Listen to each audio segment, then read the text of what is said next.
Good evening, everyone. I'm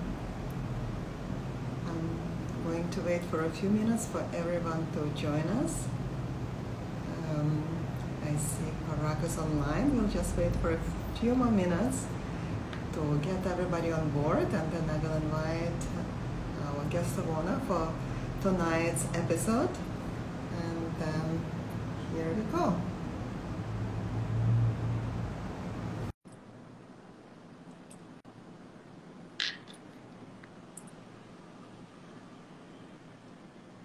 Parag, you have to accept my request.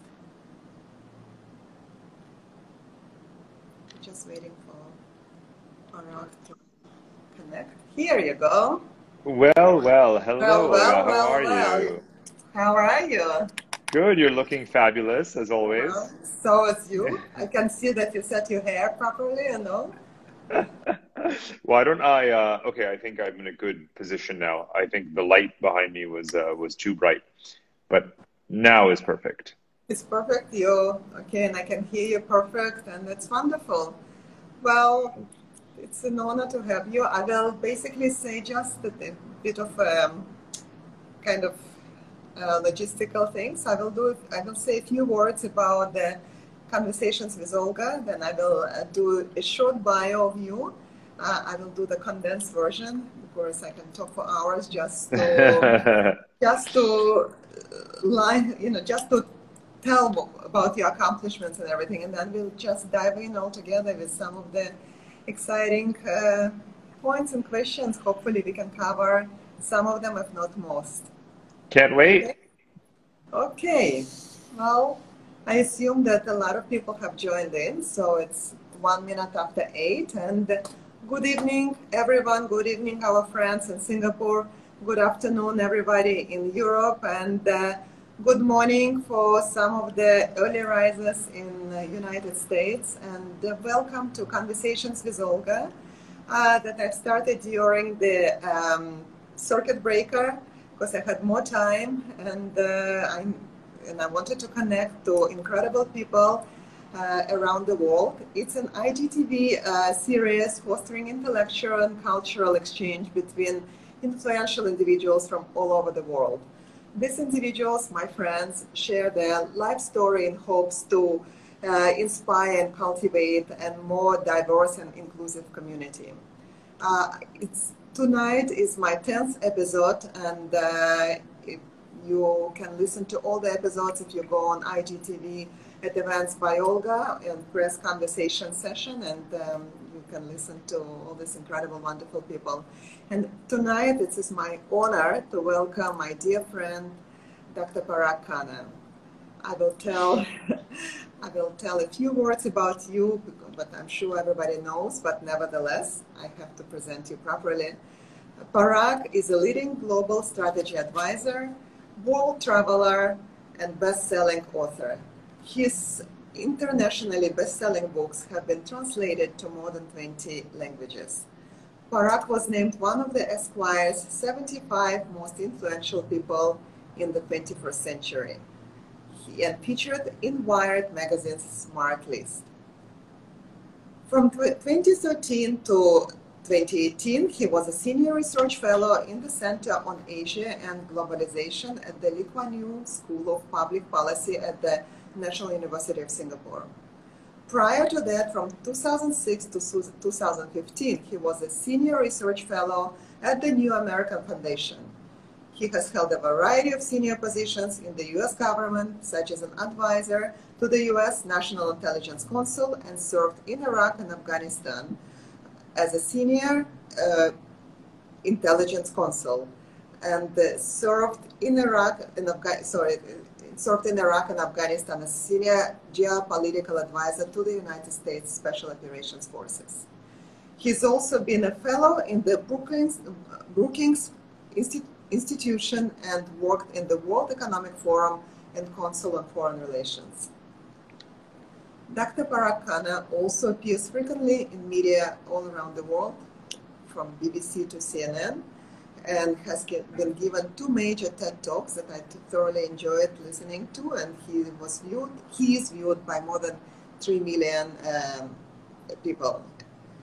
The maps customized for his books have been displayed in numerous prestigious international art exhibitions. Parag's company Future Map is frequently called to provide strategic guidance to governments all over the world, such as US, Canada, Germany, the UAE, Japan, and Singapore. Parag holds a PhD of International Relations from the London School of Economics and a bachelor's and master's degree from the School of Foreign Services in Georgetown University. Parag was born in India and grew up in United Arab Emirates, New York, and Germany. He's an accomplished adventurer who has traveled to nearly 150 countries on all continents.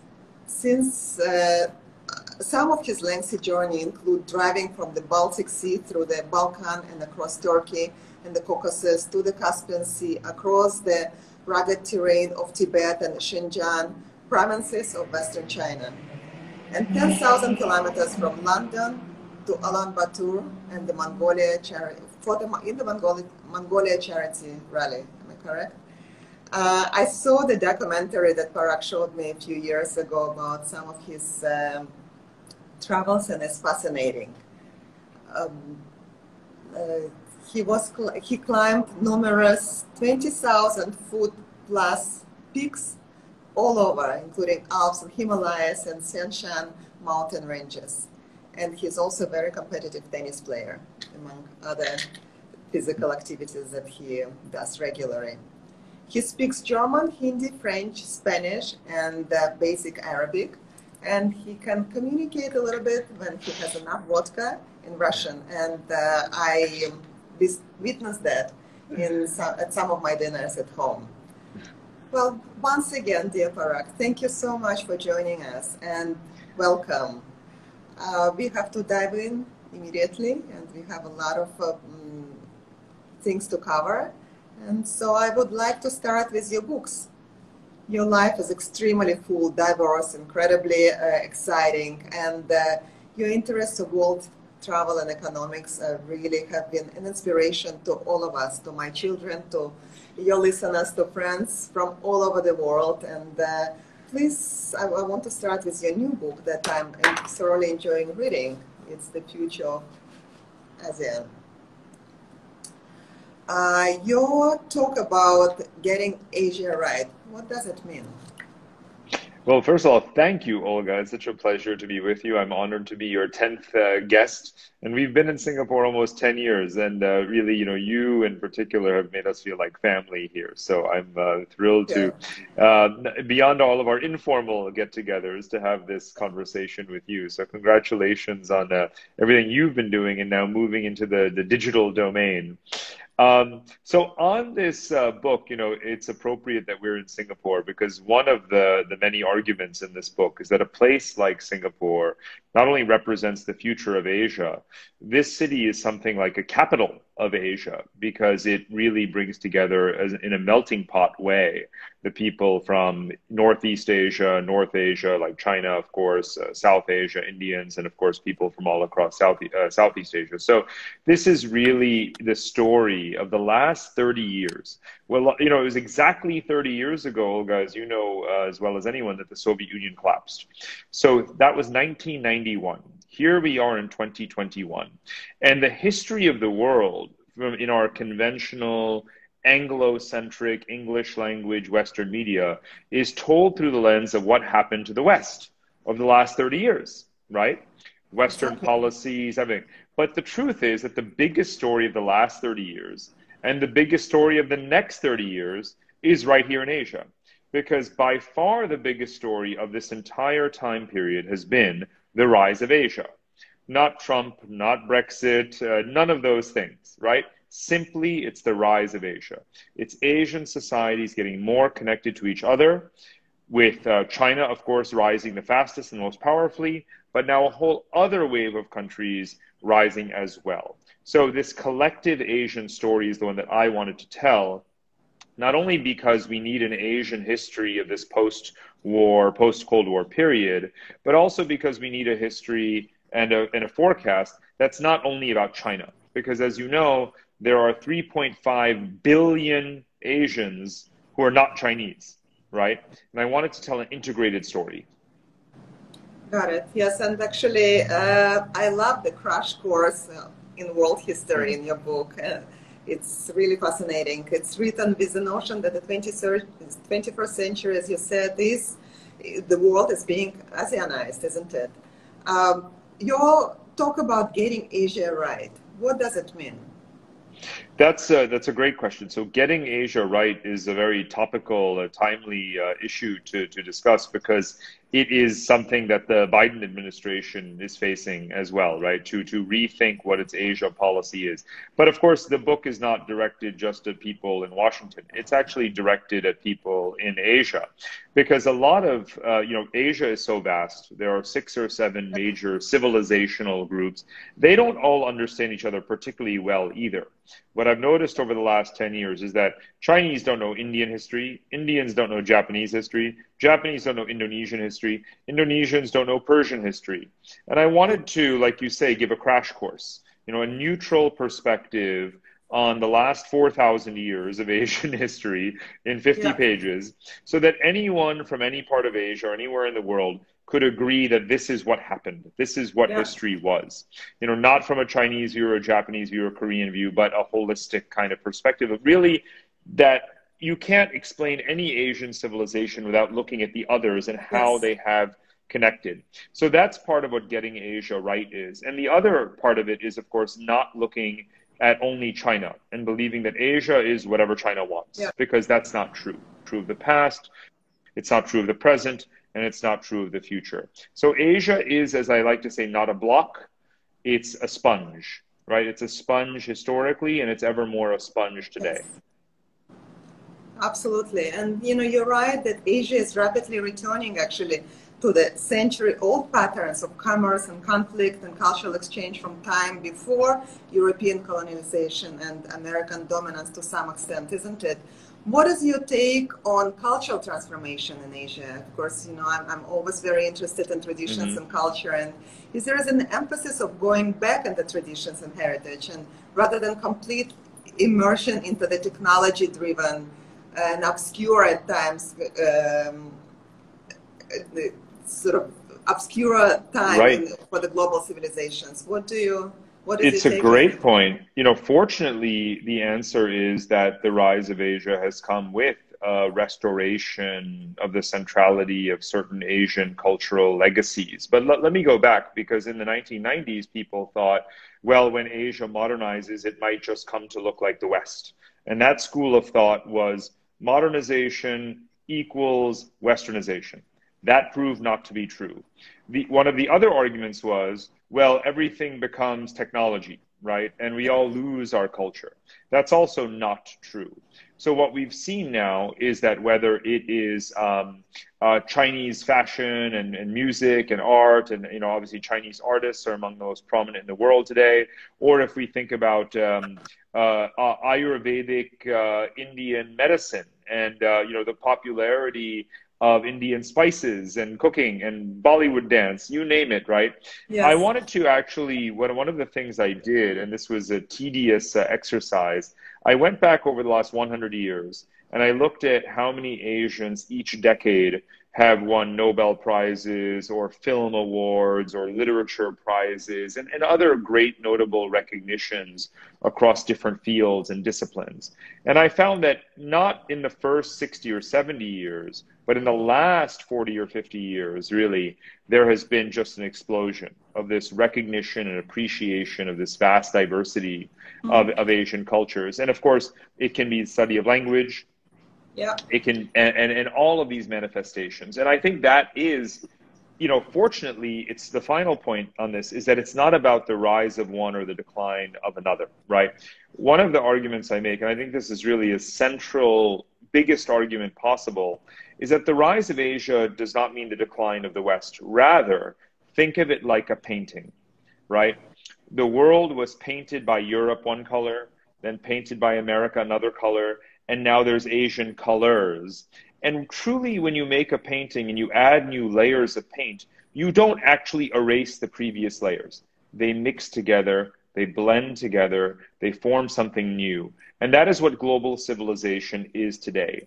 It's still European, it's still American, and now it's also Asian in many different ways. And that is really the first time in history, we are living through the first time in history where you can say there's a global dialogue, a global conversation, mutual influences all the time. And it's not even hierarchical anymore, right? It's, Yes. Hollywood, but it's also TikTok, right? At the same time. For better or for worse, yes. Yeah, exactly. Yes, well, thank you. That's really comprehensive and fascinating what you said, and it brings me to another point. Uh, no borders world. Can you please describe your understanding and what is your sense on how the world is being shaped in this respect with over 200 countries on the map? Well, this is a very, very important point because, our conversations, our political discourse today is dominated by this idea that the world is fragmenting, populism, xenophobia, borders, protectionism, tribalism, and you name it, right? But in fact, the world is also more connected than ever, right? More internet access, internet cables, trade, interdependency in so many ways. The movement of people prior to the pandemic, all of those were also at record high levels. And so people think of these as opposites, but they're not. They're directly related. Why? Because in 1945, when World War II ended, there were only 50 countries in the world. Today, we have about 200 countries in the world. So every country, almost all countries are actually small. Other than Russia and Canada and America and India and China, most countries are small. And so they actually really do depend on each other a lot for so many things. So the more division we have, the more connectivity we need. So the fact that we have 200 countries in the world, or if we have 500 countries in the world, doesn't mean that the world has fallen apart. It means that we will actually need each other more. And this is the paradox of my argument about the so-called borderless world. A borderless world is what you get when you have the maximum number of borders, because then your little domain, your little kingdom, and my little kingdom are all the size of Singapore, and we have no choice but to connect to each other and depend on each other. Yeah. So if you want a borderless world, and this is again the central paradox, if you want a truly borderless world, you actually need to have the maximum number of borders. And that's literally where the world is actually going. And so I celebrate that, actually. Well, absolutely. And it is a paradox, but it's celebratory. But nevertheless, obviously what you just said, and I just want to have a bit of a controversy here. What you said is definitely pros. What are the cons? Well, the cons are that it can be a violent process, right? Of course, we look at the Caucasus, look at the border disputes that are happening right now in Asia. But let's remember the big picture. You would not have the European Union today, which is relatively borderless, if you did not have the wars of the 20th century. It's because of the learning from those wars that Europe has learned to become borderless. So will the whole world become like Europe? No, actually, we will not have an Asian Union. We will not have a Brussels for Europe, right? For Asia, rather. But there will be a learning process to settle each dispute, hopefully peacefully, hopefully. And as we do settle each and every boundary dispute that remains in the world, and there are really not that many, actually, right? I mean, most have been settled. Yeah. In fact, the reason we don't have many wars today is because most of the wars have happened, because most of the borders have been disputed. There may be more. It could be North Korea. It could be Taiwan. It could be between India and China. There's no question that there will be more wars, there will be more conflicts. But just remember the big picture. Every time you settle a conflict, you then move on from that conflict, and the antagonists start to connect to each other again. Just look at the Balkans. When I was a kid growing up, the wars of the former Yugoslavia, the genocide, the dissolution, the disintegration of Yugoslavia was the big story of most of the 1990s. But today, you can get in a car, get in a train, and drive around, and most of these countries have joined the European Union or have association agreements with the European Union. They had to fall apart to come back together again. It's tragic, it's unfortunate. It was preventable, but we failed to prevent it. But today we are at a better place again. And that is how history actually works. Absolutely, that's very true. Well, it brings me to another point. I've listened to your TED Talks, and explanation based on the history opens up actually many discussions about the hierarchy and strengths of a number of countries over their neighbors. And to me, it was very interesting. How do you see the globalization and diversity impact into the cultures and human interactions? You touched on it just now, but can you please emphasize it one more time? Mm-hmm.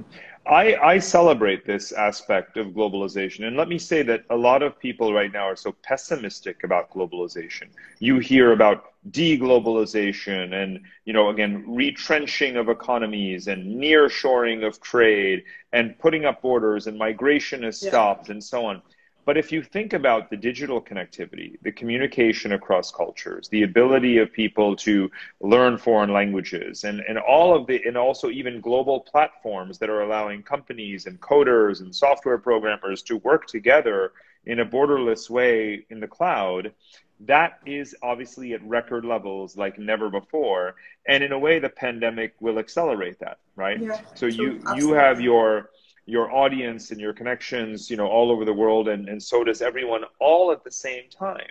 And so I actually think that when people talk about deglobalization, they're forgetting the entire cultural dimension, the entire global conversation. For example, we've just been hearing in the last 48 hours how the Clubhouse app was able to take off among those users in China who have iPhones and a VPN. So not hundreds of millions of people, but the fact that they were able to have these global, the Chinese diaspora was able to have a live conversation with hundreds of anonymous people in China about sensitive topics that wasn't censored. And that's all thanks to one little baby app. Right? Incredible. So, we should never discount how so much of globalization is fundamentally about people and communication and culture. It's not about how many container ships you fill with dishwashers and put them on a ship and send them around the oceans. That's boring globalization, right? Yeah. And if you it's have a that, narrow-mindedness, yeah. If you have it, great. If you don't have it, it means that you made your dishwasher next door. Great. You're still going to have a dishwasher. It's not very interesting, right? What's interesting is how we change and influence each other globally, whether or not we have to get up and get on a plane or mail something or not. And that's the exciting part. That's the frontier of globalization. Absolutely. Yeah, I very much agree. What are your thoughts on renewables and sustainability? It's obviously a very hot subject for the whole world. And is Asia a leading power in these matters? Yes, of course it is. I mean, it can be. The thing is that with Asia, every problem in Asia is the biggest problem in the world, right? Because we have so many people here. Yes. So on the one hand, China leads the world in solar power and nuclear power, and Japan and Korea are becoming hydrogen powers. That's great. But you still have India and Indonesia, and you have the rapid industrialization of these, modernizing countries. So overall, Asia is, still at risk. It's still very dangerous. So one of the things we need in Asia, because we have trade dialogues, financial dialogues, we have movement of peoples, all of these things are happening very constructively in Asia. However, when it comes to sharing environmental best practices, transferring the technologies that can help countries to be, to be more efficient, to be less polluting, to be more sustainable, we have a long way to go. It's a race against time. A lot of people say the following, and it's true: climate change will be won or lost in Asia. Is it? Oh, that's interesting. What compelled you to study all these issues, Parag? Oh boy, just traveling. There's a Just one-word traveling. answer. In my life, there is a one-word answer to everything. And it doesn't matter what the question is, the answer is always travel. I mean, Well, if you ask my mom, you know my mom. Actually, you've met my yes, mother. I think, send her my so love. Yes. she says that I was almost born on a plane, you know, and it's kind of true, I guess so. I've learned just, you know, my whole life long that I don't, you know, sort of, I don't believe anything until I've seen it with my own eyes. You know, you listed some of my adventures, you know, earlier. I can't help but, you know, have that be part of my methodology, right? So to be an academic is one thing, right? I mean, it's fine. You know, you study, you read a lot, you know your frameworks, and you know Yes. what literature to digest. But it isn't nearly enough. Time and time again, in places that I travel to, I see that reality contradicts the conventional wisdom. Yes. So for me, the single most important way to learn anything is to go and travel. Well, that's why you are a mentor to my son. And that's Yes, why, you who's know, himself a yes, he traveler, you worships know, you. Yes, and yes, an yes, adventurer. I will tell yes. one little story about what, you know, Please my do. what inspired me is the fall of the Berlin Wall. You know, I went to the Berlin Wall when it fell, and it was one of our family holidays. You know, we had a very geopolitical sense of what holidays are, and when the Berlin Wall fell, we were in New York, and we got on a plane and we went straight there.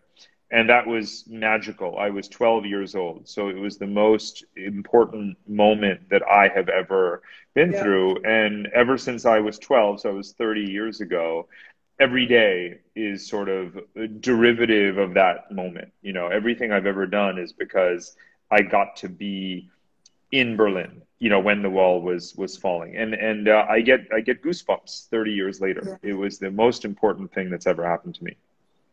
Yes, I remember just watching it from already in Singapore, and it's just, it's, yeah, it's Mhm.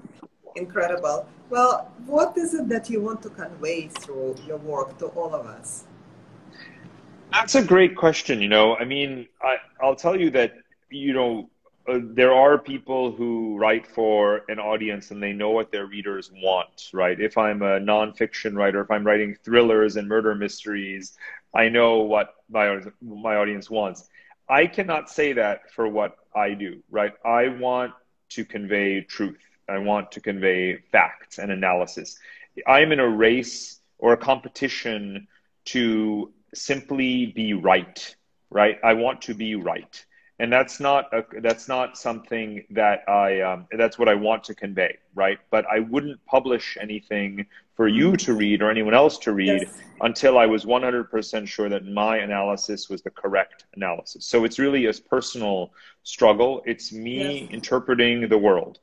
And the world is getting more and more complex. So what yes, I try to spend all of my mental energy on is understanding and deciphering the world's complexity. And when I'm satisfied that I have analyzed it accurately, then I will publish it. And that's what I want people to absorb, right? I want people to yes, have the correct version of the story of now and the future. And that's simply it. It isn't to please anyone, it isn't to impress anyone. I yes. literally just want to be right. And that's it. That's that actually brings me to the world and to some of the world issues. Although I didn't really want to go more or much into political questions, but I guess, Hmm.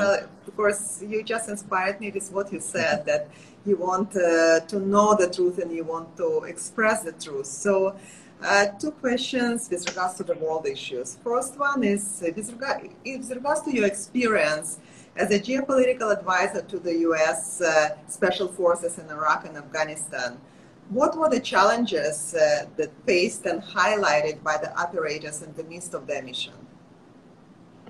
Well, that was a very difficult time. You know, when I was there, it was the surge, what was known as the surge in Iraq, meaning that the insurgency had become very violent, very brutal, and that more troops needed to be sent in. Yeah. And I was working with a particular unit of special operations forces that traveled around the country, and you know, they ran a lot of sensitive operations. It was a very, you know, dangerous time, and it remains very dangerous in Iraq, even though there's fewer foreign, you know, troops there. The same goes for Afghanistan, which, as we know, as we're following the news today, you know, it's almost 20. This year is the 20th anniversary of the 9/11 terrorist attacks, and there are still American troops in Afghanistan. So, for example, there was a cover of Time magazine actually just before the U.S. election in November, and it showed an American soldier on the cover, and it said, this soldier was born after Oh, yes. 9/11. And Yeah, that yeah. soldier was being deployed to Afghanistan, right? Yes. So it makes me feel old that I was there, 10 plus years ago. This period, it was a really instructive lesson because if you remember, after 9/11, when the US invaded Iraq and Afghanistan, people said, well, America is now a hyperpower. It is bestriding the world. It is a imperial colossus, and the world's unipolarity is extended sort of indefinitely. Instead, what I saw on the ground and what all of us experienced who were there was failure, right? More or less unmitigated failure, and at tremendous cost economically, and most of all, loss of life. Right, of Far course. more locals losing their lives than Americans losing their lives, but it was a lot of Americans too, many thousands, right?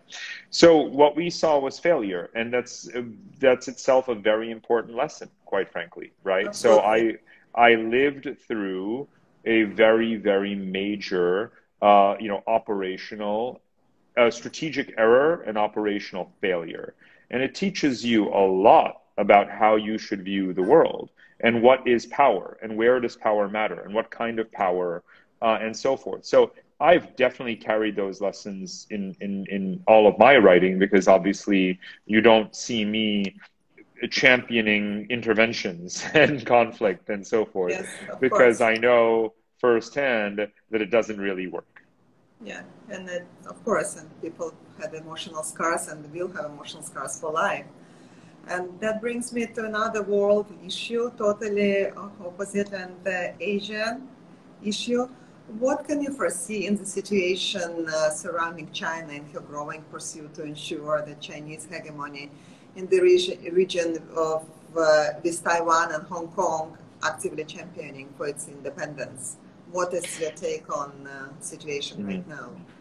Well, I mean, for the foreseeable future, if not permanently, the Chinese hegemony of Greater China is assured, and Yeah. Greater China includes Hong Kong and Taiwan, like it or not, right? And that it Yeah. also includes Tibet and Xinjiang, which are part of the sovereign core of of territorial China. And it's too late, really, on most of those locations, geographies, other than Taiwan, of course, where they will hold out for a long time. There is continuity in American policy to support Taiwanese independence. But when you talk about hegemony, that applies to a much broader geography where we're including Japan and Australia and India and Russia. There, I do not see Chinese hegemony at all. And I don't even worry about Chinese hegemony. I'm Mm-hmm. very aware, as much as anyone, about Chinese ambition, but many people draw a straight line from ambition to hegemony. But you and I, just 1 minute ago, were talking Yeah. about American hegemony and American ambition, and look Yes. what happened to that. And America is a lot more powerful militarily than China, and look what it Absolutely. got us, right? So I think we need to pay more attention to the reactions to China, not just what China wants. Everyone knows what China wants, but no Yes. one wants China to get what it wants. So to put it in terms of children in a sandbox, right, fighting over a toy, there are Mm-hmm. 15 children that do not want China to get the toy, right? And therefore China will not get the toy. Yeah. And I know that it will be a painful, it will be an expensive and a dangerous Yes. I just hope competition. it's not going to be a fight like it could happen in a sandbox. Right, exactly. But there will be little fights, right? Yes. There's been fighting with India. There's been Yes. fighting. Very There's been true. loss of life in Hong Kong. Yes. There are border tensions. There are significant disputes. South Yeah. China Sea, Senkaku Islands. There are many mini skirmishes going on. When we talked earlier about, what are the conflicts? How can they be settled one by one? But it is not one big fight. It's many little fights, and Yeah. I'm okay with that. I wish that, again, there was more maturity. Let's remember, a lot of these conflicts are pre-modern, pre-legal. They predate 1945. They predate the United Nations. They are pre-colonial, even some of them. Some of them are, that are colonial are the result of drawing a line on a map on the back of a napkin, Yeah. right? Well, this is I what would they knew. love, This is the mindset. Yes. exactly. And I've written about this several times. I've said, why don't we just take that napkin and flip it over and just draw a better line and be done with it, right? Easier said than done. But my point is, you either take that path where you either take that path where do the pragmatic solution, or you have a violent path. Yeah. And again, but either way, the big picture you asked about China, China has never dominated India. China has never dominated all of Central Asia, right? Yeah. China has never dominated all of Southeast Asia. And I have news for everyone. It never will, right? It never will. Yeah. Thank you. Thank you, Parag. Well, let's move into more of lighter subjects for right now. For the moment, travel. You managed to visit so many destinations and communicate with people around you in so many countries where you didn't speak their languages and they didn't understand you. How did you communicate with them?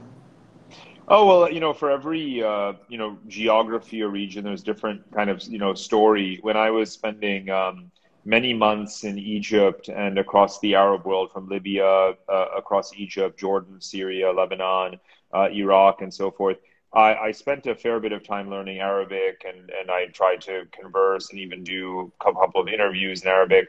It helps when I look like a local. So, Yeah, people were very exactly. nice to me. Exactly. But Olga, whenever people ask me what's the one language that you could have used the most in the past in all of my travels, the answer is Russian. Because Oh, as you know, I'm in love with I Russia, with know. Central Asia, and of course, the common denominator remains Russian. And so starting in the early 2000s, so for about 20 years, I've been traveling in the former Soviet republics Yeah. all over many, many times.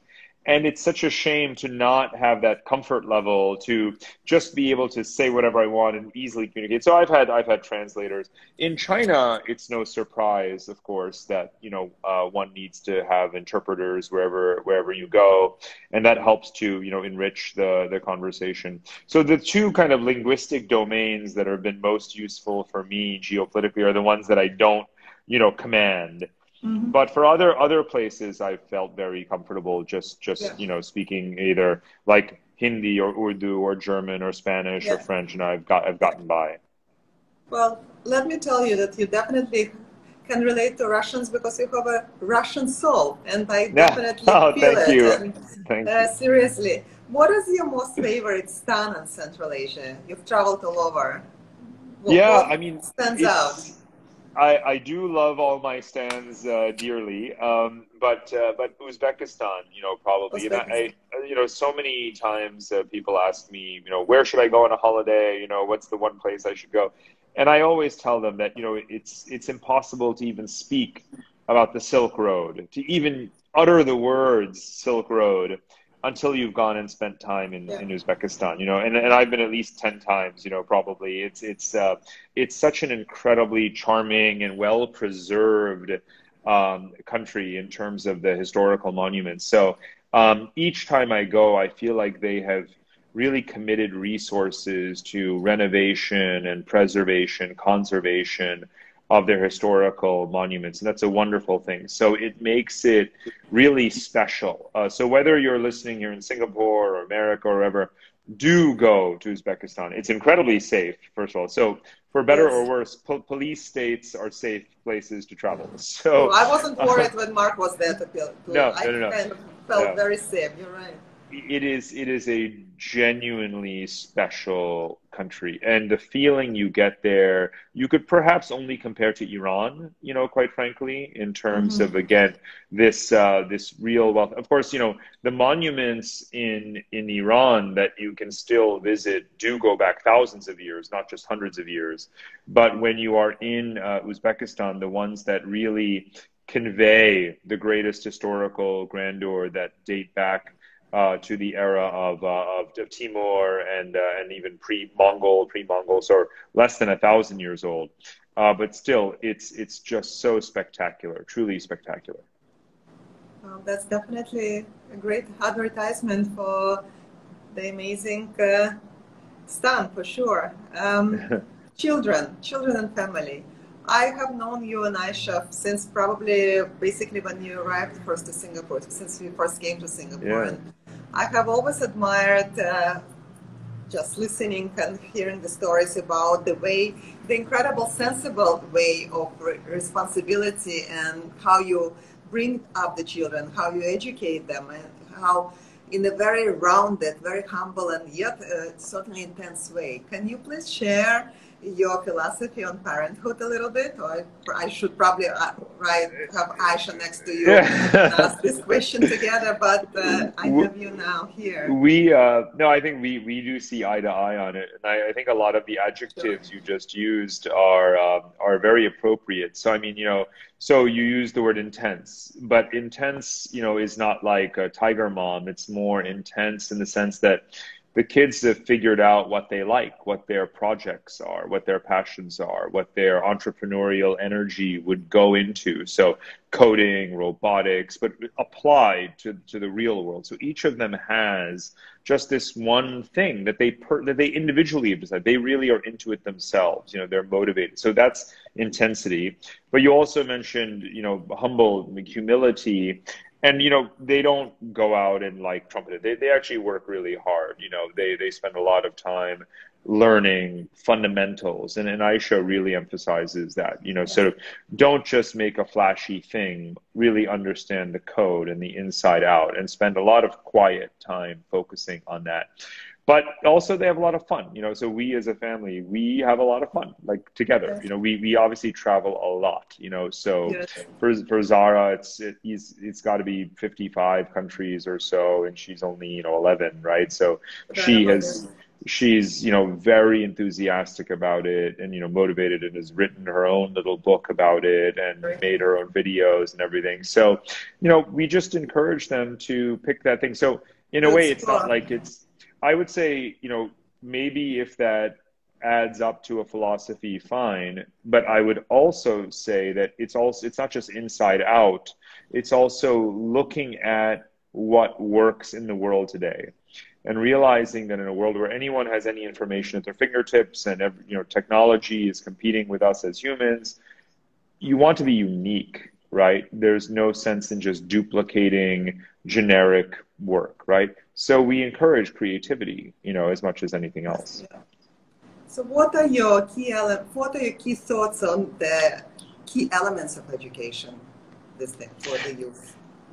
Well, I think that what one would have thought even 5 years ago, would have to be rethought today. I mean, the digital dimension, the universal access to information, the disciplinary boundaries breaking down, the combination of work and study simultaneously, right? So you see aspects of all of these things I just mentioned flourishing right now. So for kids that are sort of my kids' age, who are just around 10-ish years old, even 5 years from now, things will be different. Yet again, another big step change. So I think that education really has the word itself almost has such a formal, sort of denotation, whereas what we're really talking about is learning, right?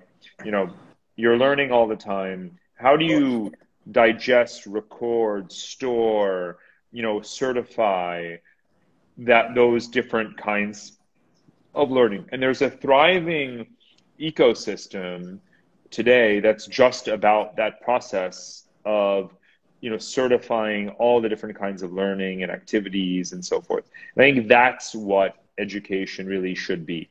This, universal, all-encompassing, wherever you are, whatever you're Multidimensional, I doing, suppose.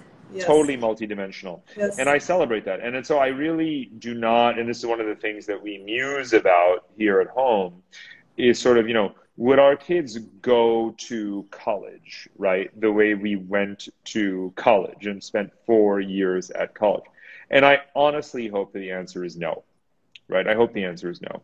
I hope that, prestigious institutions provide high quality, affordable, and accessible education in critical fields to everyone. But I hope that everyone can learn those things wherever they may be, I and agree. that you may go to a classroom here or go to a classroom there. You may do it for half the day, but Yeah, not the whole day. And that's what I want to see. And I think that, I think the premier institutions are adapting actually quite yeah, well to that. And therefore, I actually think that I'll win the bet, right? I'm not really betting against anyone actually, but my hope is that our kids will live 10 years from now the way they live today, which is that they spend a couple hours at school and a couple of hours coding and a couple of hours on a project and a couple of hours playing and then traveling and doing it here and doing it there. Why can't your whole life be like that? You know? that's true. That's why there's so much of an immersion into different learning processes and learning subjects and fields, probably due to COVID as well. And what is your take on your family time and education for children during the COVID, during the pandemic? Well, as you know, here in How Singapore, much changed in we've things? been extremely lucky. There were only a few weeks, I think, maybe 4 or 5 weeks where they did this alternating remote learning, sometimes in, sometimes out. And it was good practice, maybe, it definitely, it was something that they'll remember. And we're lucky that our kids will be alive to remember it because we've been here. Um, so I would say that, I can't come up with complaints because I almost feel guilty saying it. But, as you know, we've mostly benefited from the situation. Traveling less is good. And, I used to travel, most of the time, literally most of the time I was not here. Yeah, And so now I'm here most of the time. And yet life, business, everything carries on as normal. So I'm quite frankly very grateful. And if this is the new normal, that's absolutely fine with me. especially after you travel to more than 150 countries. Yeah, I mean, there are only a few. Well, there's no place. I had a bucket list once, and it was like Iran and North Korea and strange places. But I also went to all of them already. So Yeah, now I'm just going exactly. back. I'm always just going back to places. Yeah, But that's okay. Some places I'm always fascinated by, and I love to see how they've changed and evolved. So, I mean in the next few months or year or whatever I'll be back for yeah, sure on I'm the road. sure. But Yeah, there are the other things Uzbeks that have we not can. seen the last of me. Yeah, oh, I have no doubt. And definitely no doubt. And you are very international and you lived in many countries and now you're home in Singapore for a number of years. I loved your TED talk when you state the identity of each of us that have Asian roots. What is your identity? Is it, do you feel global, Asian, Singaporean? Who are you? That's the hardest question. I'm actually writing a whole book about it. It's called Citizen of Everywhere, and it's partially autobiographical, but I wanted to actually elevate certain figures and personalities who have been role models for me through across time, those that I never even met, simply because they also moved around a lot and they believed in this cosmopolitanism. So I Yeah, talk about everyone from Jean Monnet, right, father of the European Union, and he was French, but he had a very peripatetic international career, and he was simply motivated to construct institutions of peace for the whole of Europe, not just for one country, yeah, right? And I talk about scholars that have inspired me who also believed that you should identify with wherever you are. You should yeah, consider yourself, act I like a agree. citizen even if you're not a citizen. And that's very explicit in my worldview because that's Yeah, really what my mentors taught me. So I would say, yeah, specifically, as you asked, look, I was born in India. I'll always be Indian. I was even an Indian citizen for 15, 16 years of my life. I lived in America. Obviously, I grew up in America. I think of myself as a New Yorker very right. much, right? I also spent my childhood in the UAE. And people who have this affinity for Dubai and a connection, we call ourselves Dubaians, Berlins, right? I'm definitely a Berliner, right? Not like a John F. Kennedy Berliner, like a real Berliner. Yeah. I Yes. know Berlin like the back of my hand, Inside you out. Yes. know. I have a lot of friends there. It's really like New York to me. You know, if you gave me a one-way ticket, said, you know, you have to go pick one place right now. You have to leave Singapore. You're never coming back. Pick one place. It There's, will be I, Berlin. I would blurt out Berlin. Oh my God. I wouldn't even think twice. I wouldn't even think at all. My subconscious and my conscious would simply in unison scream Berlin. It's like this, right? That is where Yes, Berlin is for me. Now, it's in your heart. Yeah. if you look at me, you would not think that that would be my answer, right? I have no biological, hereditary, or cultural connection, but I have lived there multiple times, and it's absolutely like home. So, you know, so when you ask, you know, we're Londoners too, and we're definitely Singaporean. And I very strongly identify with Singapore, you know, in a lot of the ways that, quite frankly, you know, some people, even Singaporeans, have difficulty identifying with in terms of some of the, you know, inherited values, some Yes, of the absolutely. prescriptions of the state. But now I'll put my, you know, not just my identity hat on, but my academic hat on. I have been a very strong proponent of many aspects of the Singaporean model since before I ever set foot here. I study this country the way I study Russia, the way I study China, the way I study Brazil. You know, I study countries. That's my job. It's Yeah. what I've spent, you know, 30 years or whatever doing. And I have admired this place since way before I ever set foot here. So I coincidentally live here now. But to be Nothing is absolutely coincidental. You clear, projected this energy, so maybe, you know, but the point is that my objective or my analytical position about Singapore predates becoming yeah, a resident and you know, having Singapore as my home. amazing. So I want to be clear that you know, I very strongly identify with this place in ways that, you know, even if you're not, you know, born here, ever grew up here, you know, it's only the last chapter of my life that I've been here. But this place is obviously a huge part of my identity. I can certainly relate to it. I feel the same. I've Yeah. been here for a long time, and it is my Hmm. home. Although, of Yeah. course, you know, I have certain and very strong feelings toward New York and St. Petersburg, where I was born. But yes, Singapore is home, and I definitely can embrace it in full with all my soul and passion. Is there any project that you wanted to venture out and haven't had a chance yet? Is there Whew, you know, something that you really have a dream of?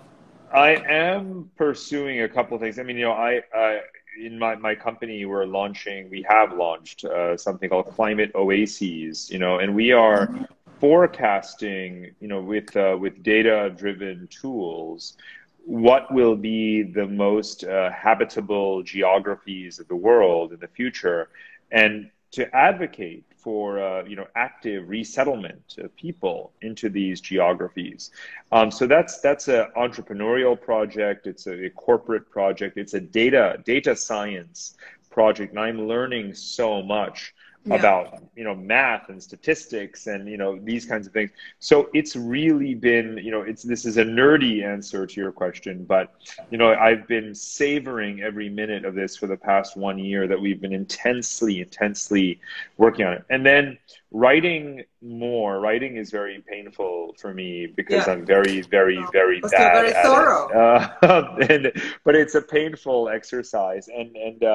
But during this lockdown time, you know, we've just been able to be more efficient. So I've kind of, you know, finished one book, finished another book, and working on another one, you know, and it's been really getting these energies and getting my ideas straight. But Yeah. I'll tell you, to reveal to you, it's television, because we're working on converting and I'm inspired directly by your son, by the way, who's a I'll real, tell you know, him. I'll pass him the message. yeah, he knows as well as anyone how hard it is to break Yes. through into this area. And we are trying to convert my next book about the future of migration and human geography into a documentary series, and Amazing. translating an idea into visuals and telling the story in advance to sell it Yeah. in a very competitive marketplace is so tough. Oh, So absolutely. when you say like a new project that I've wanted to do this for 20 years. And finally, the time is now. We're working there. There's quite a team involved, and we're hoping that it will, get bought. And if it does, that will be for me really the That's next big amazing. chapter, the next big project, the next big endeavor is going to Yeah. be really a very cinematic, intervention. Fantastic. You should, yeah, I'm sure. Well, probably Mark knows about your project, but Mm. I hope you guys have a long chat at one of these days Yeah. because it's definitely something that is so similar with both of you. Parag, you have been a very well-known name in the field of geopolitics and economy, and it's so important to you. Is it important to you, Igor? How Two? important it is to be a well-known and very well-established and very admired person? And Well, that's as I that's said, a provocative question for you. right. No, it's easy to answer because, Okay. again, for me, like I said before, I just want to be right, right? And it's not that I want to be more right or less right than someone else. I just want to be right. If someone else is right, that's great. Then that makes two of us who are right. And if there's Okay. 12 of us who are saying the correct things, that's even better. Then there's 12 of Yeah, us who are right. So the answer is I don't, you may not believe me, but I believe you. I couldn't care less what other people think That's because great. if I'm right, then that's really all that matters, Yeah, right? I mean, yeah, if you have an opinion about or a negative opinion about the truth, I mean, that's your problem. It's not really my yeah, problem, right? So I'm interested in totally. aligning myself with accuracy, and that's all the validation I need. It's Yeah, lovely when famous people I admire, if they write nice things about my books or whatever, that's great. That's fabulous. yeah, But if you are right, then it should not surprise you that people say good things about what you've done. So it's kind of like tautological. If I do what I am doing correctly, then those other things, the yeah, ego things, that's kind of going to follow anyway. yeah. Do you have sometimes gut feeling about the state of economy of Singapore, Asia, or the world in general? Do you get any premonitions, or is it all what you convey and what you know is based on the research and the personal Right? experiences? No, so in a way, it's maybe it's three things, like you say, research, experience, and then the two combined, do give you certain intuitions, right?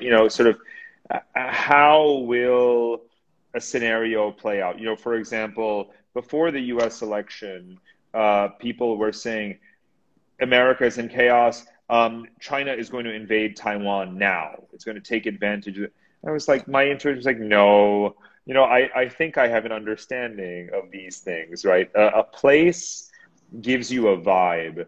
People give you a vibe, and others can feel each other's vibes, and I'm feeling the collective outcome of those Yeah, colliding vibes. And it says to me that no, China was not going to invade Taiwan in November of 2020, right? So that's one example.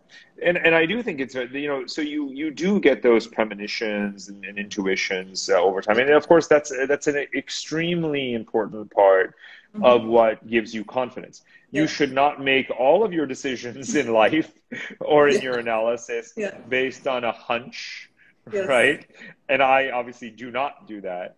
But yes, it's helpful when when my hunch is validated or when my hunch sort of confirms in yes, some way in a kind of synergy, right, with analysis. So yes. it's maybe a spiritual approach to geopolitics. Got it. Are you an optimist? Some people would say that, but I like to say that I'm an accidental optimist, and it kind of comes to the point about sort of connectivity. So I'll explain. Everyone is building connectivity and relationships and for their own influence and leverage, right? America building bases somewhere or China building pipelines, right? Everyone is doing it for their own interest. But when you piece it all together, you get this ever more hyper connected world.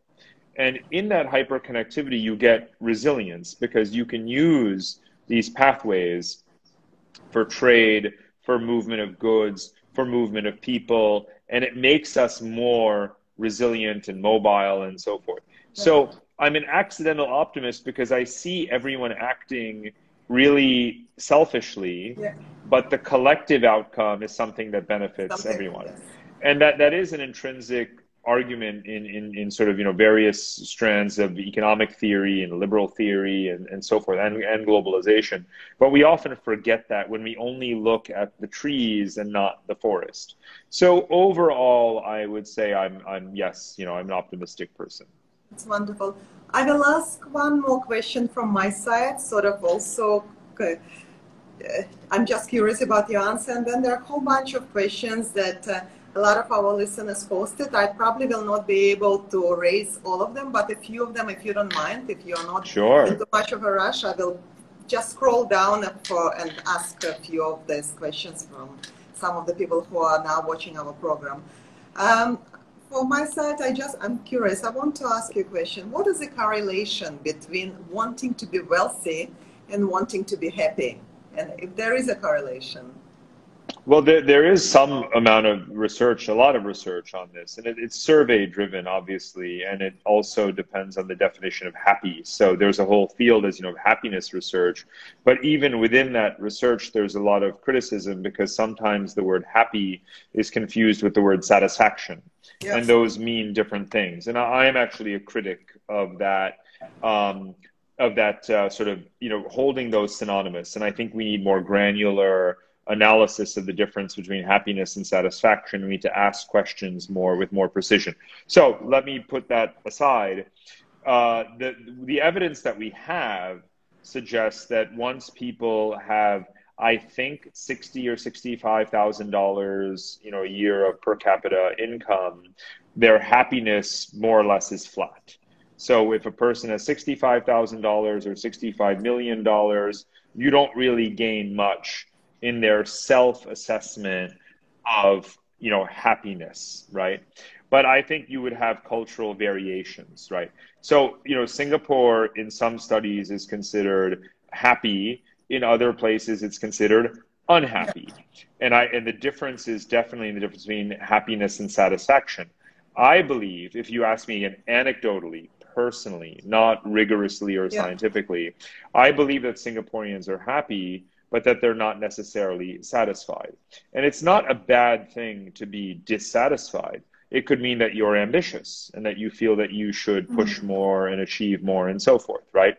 So I can attest to being maybe more happy than satisfied, right? I'm very, very, very happy. I'm too happy. I'm hyper happy as a person. But I always feel, that when I'm only satisfied when I push myself to the limit, and I feel good about that, right? So again, each person is different, but if you could say generalize about societies, I think it's important to note that distinction.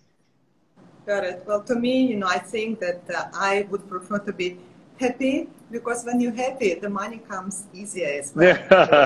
That's the way I want to look at it. Parag, let me try to read a few of the questions, if you don't mind, and Sure. we'll see how we can answer it in not a lengthy way. One person is asking which country would be best place to raise children and to be global citizens. Well, Singapore, there's no question about it. And I've done my homework about this, and, we've lived in New York, we've lived in London, we've lived in Dubai, in Berlin, Geneva, Singapore. There's just no question that this is, the city. Yeah. Okay, great. Another question. Right itself is a subjective, especially in geopolitics. What are your thoughts on it? To be right, I suppose. Right. So first of all, it's an assessment it's an interpretation of the world today. So for example, there are still people who argue that because the United States possesses a large nuclear arsenal and a large economy and major technology companies and the dominant reserve currency, the world is actually unipolar, right?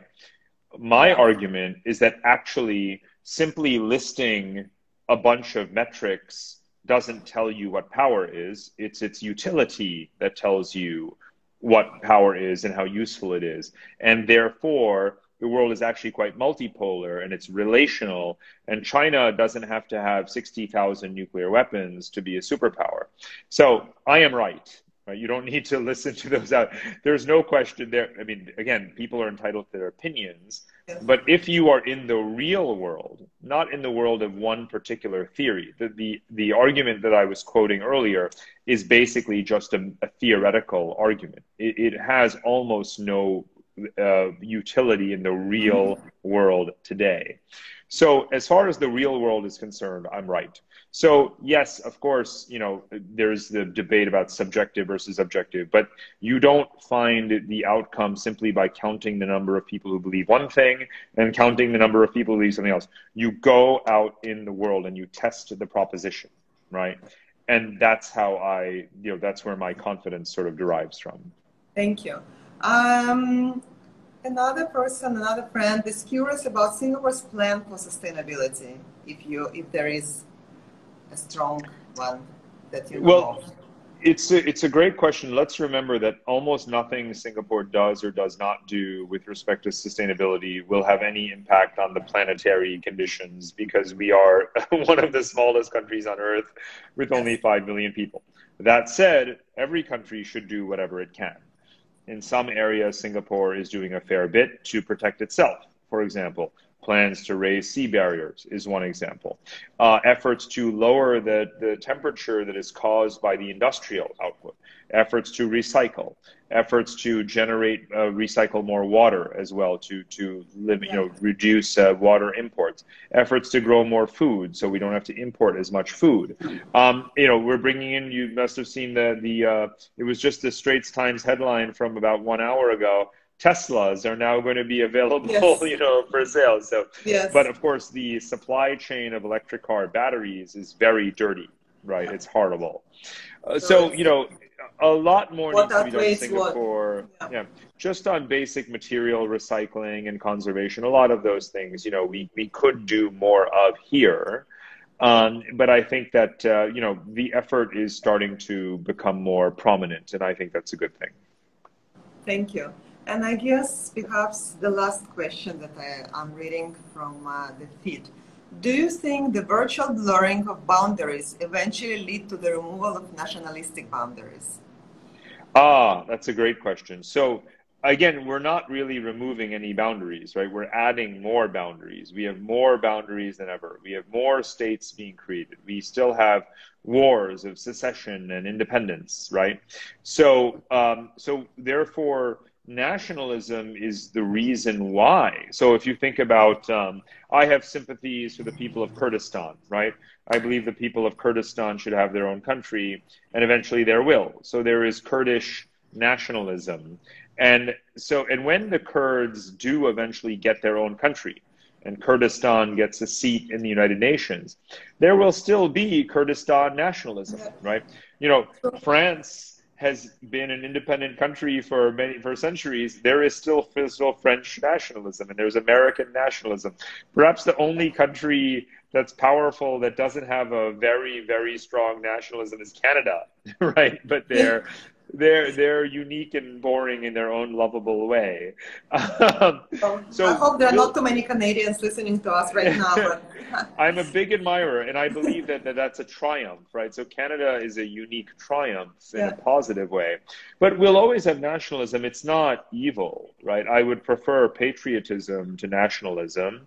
You need nationalism when you're fighting. And hopefully when we're done fighting and every tribe as a country, you can be more patriotic than nationalistic. And I think that would be a good outcome for the world. Well, that's definitely an optimist on you talking, and I love it. Absolutely, yes.